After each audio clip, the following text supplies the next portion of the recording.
Ruse Radio. In a city like this, like Chicago, you see people that are creative and they're trying to do things. Yeah. But you got to do so much shit if you actually want to get somewhere with that thing. Yeah, but there's like, it's interesting because that's kind of newer. That whole grind. And there are ways around it. Yeah. Well, the grind's always been real, and you got to put in the time for the grind. You know, I mic'd for 5 years. You know, like I went to the Bay Area, mic'd there. Well, I went to the Bay Area, mic'd there for like 3. Okay, did some showcases, then went to acting school, and then came here and mic'd here for probably another 3. Okay. Right? And now I try not to touch open mics unless I have something new. Like, you should always go to open mics. You should always test shit out. You should always do that. Even if it's a showcase that's like a free whatever the fuck. Just do something in front. But some people like to perform in front of performers. I don't like to perform in front of performers. I like to perform in front of strangers. Why? Well, strangers are unbiased. Okay. And the best advice I ever got was to treat comedy like a toilet. Okay. And you're a plumber. Okay. When you're a plumber and you go to someone's house and the toilet doesn't flush, you don't need to cry about it. You don't need to get too hard on yourself. You just got to figure out how to fix the fucking toilet. Like, you just got to make the toilet flush. So maybe do this differently or that differently, right? And then the toilet will flush. But that also doesn't mean anything. It just means the toilet flushes. It does what it's supposed to do, right? So, like, if you write a joke, okay, and you test it out, it doesn't work, you bomb. Like, I used to get really hard on myself for bombing. Now I'm just like, man, this is all part of it, right? The toilet didn't flush. Oh, no. Okay, so let's take that joke, change this here, try that, deliver it differently, or abandon it completely. Whatever, write something else, okay, and go and do that. So when I do what I do in front of performers or other comedians will have opinions about each other, you know, they will not like one another, whatever. They have biases. Not bad things, just how it is. So they're not going to give me the honest feedback. Sometimes I'll get like someone who's kissing my ass, like, you know, or some fucking shit Right. from a joke that didn't deserve that. Right. And then sometimes I get people who are just like, and it's like, okay, I can't tell which is which. Yeah. It's really unrealistic that 2 extreme reactions happened because of the joke, unless like my joke is so divisive, you know, like whatever the fuck. But that's likely not the case. Yeah, but if I go in front of a bunch of people that I've never fucking met before, who I'm trying to serve in the first place anyway, that's your target goal, are for people to find your shit and like it, right? Then I'm going to get the honest feedback. Someone once said to me that performing in front of a real audience, like after they had done a bunch of open mics and then they did a real audience, they realized like the real audience was like easy mode.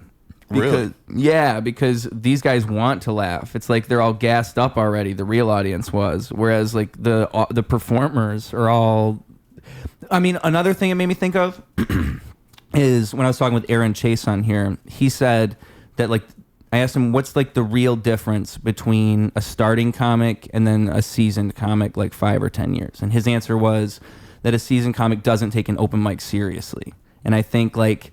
At an open like that, so it made me wonder like the people that overreact and they do all these things, is it usually like newer comics or is it like people who like is it everybody that just kind of overdoes that at an open mic? Look, if your question is like if I respect the fuck out of the comedian, if I watch the comedian set and it makes me laugh, you know, like there's certain comics that I really fuck with.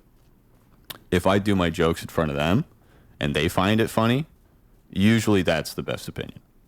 Right. Because they're looking at it like a scientist. Yeah, and you respect them. It's a doctor going to another doctor for their opinion. Yeah. All right, not that we're doctors, we're fucking idiots.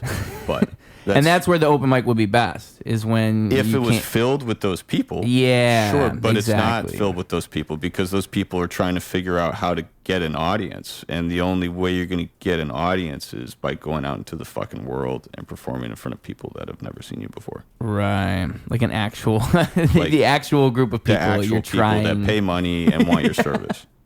So and they exist. They do exist. Sometimes I wonder if comics just say that because they're trying to, and it's good to lift up your community. It's good to be like, yeah, man, when I tell a joke and a comic finds it funny, that joke is great. Depends on the comic. Okay, it really depends on the comic. Yeah. And it's not about like, oh, I think I'm better than this person or whatever the fuck.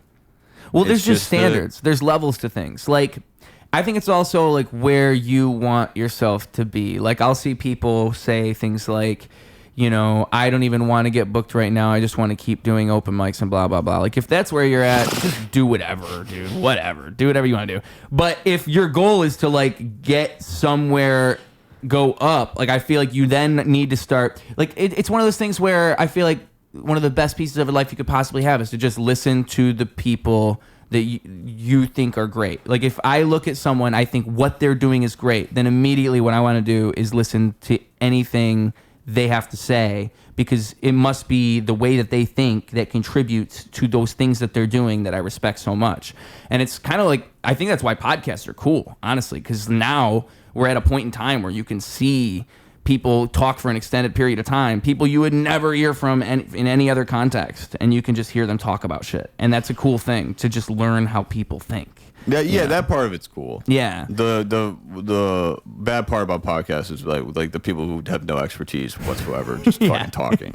Like that part. You mean like everyone? Yeah, it's cool to like talk, all of them. But like it's cool to like have us. opinions about stuff. Like we're just talking opinions, you and I, but like we're not like being like, yeah, well, I think that the war in Iran, like we're not, because we don't know. I just consider, like, you remember earlier when you said we're idiots? Yeah. I just try to. Well, I'm not calling you an idiot, but no, like, I was a respect. Yeah, I was going to double down and say I classify myself as an idiot here, like, first and foremost. I think that's a good thing. I'm one of the dumbest people on the planet. Yes, I fall in that percentage.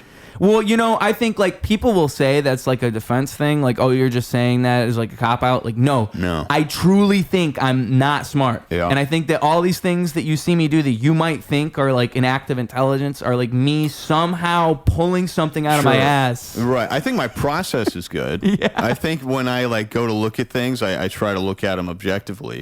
That's that part of me I think is, I guess, smart, but I don't know shit about shit. Been too long, I don't think I could face it. In the corner with my man.